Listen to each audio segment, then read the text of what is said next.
Hello, I'm Steve Packer with Moana Nursery. We've had a great season, spring, summer, and now we're into fall. And a lot of us think, well, there's not a whole lot we can do, but there is a few things that we can do. And one thing is to reflect about what went well this year in your garden and what didn't go so well and what can I do to make it better for next year. For those of us that had fungus problems in our yard, like powdery mildew or black spot or any kind of fungus on our roses or bushes or trees, one good thing you can do to prevent the reinfestation of fungal problems on your shrubs and trees is to break up the leaves, the infected leaves that will be part of the leaf litter, and make sure that they get put in the garbage and hauled away. And don't use those leaves in your compost pile, because it'll just create a problem next year when you go ahead and put compost around your shrubs and trees.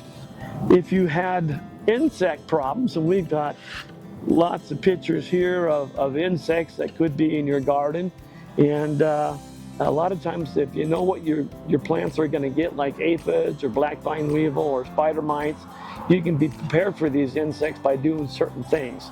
And one thing is that during the late winter or early spring, you can go ahead and spray your trees or your shrubs with an oil spray that it coats the overwintering insects like the eggs, the larvae, and it keeps them from coming back. It'll minimize your insect problem considerably. Also, you can put down a systemic insecticide as a soil drench.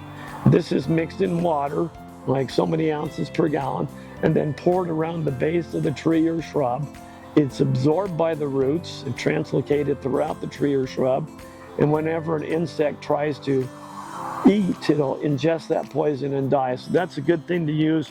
You can either do it now before the ground freezes, or you can use it first thing in the spring, and it lasts for 1 year, which is great.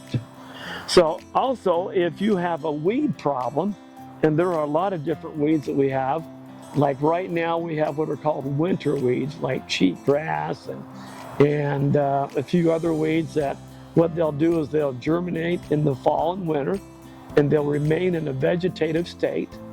And then when it warms up in the spring, boop, they send out new flowers and new seeds, and then it spreads everywhere.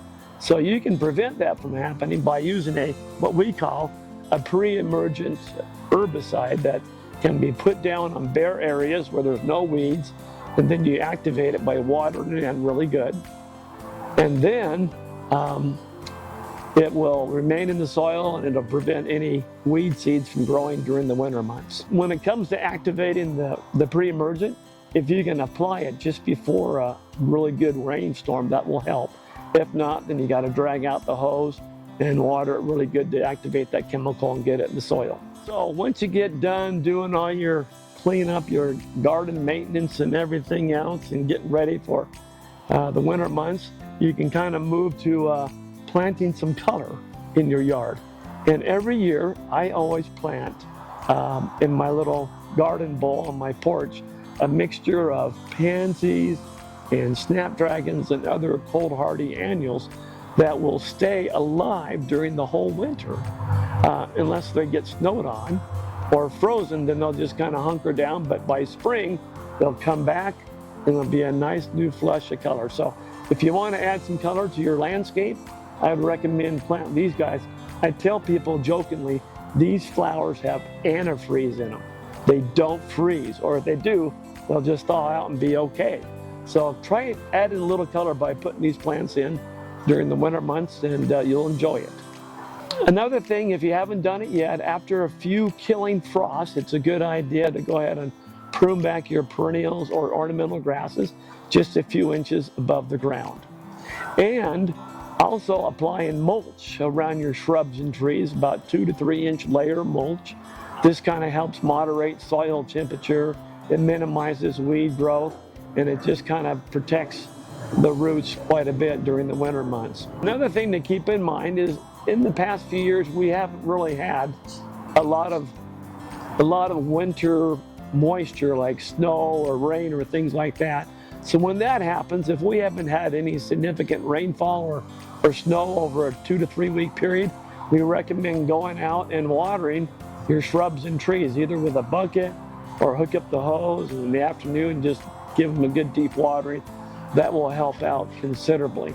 Yeah, so just water these plants, especially, I just want to say, especially any plants that you put in the ground this past year, they would need to make sure that they get that good watering if they need it. And unless we get a lot of snow this winter, I hope we do, but we probably won't, be prepared to do some winter watering. If you have any questions or need any advice, please come on down to the nursery and one of the plant doctors like myself can help you out, answer any of your garden questions.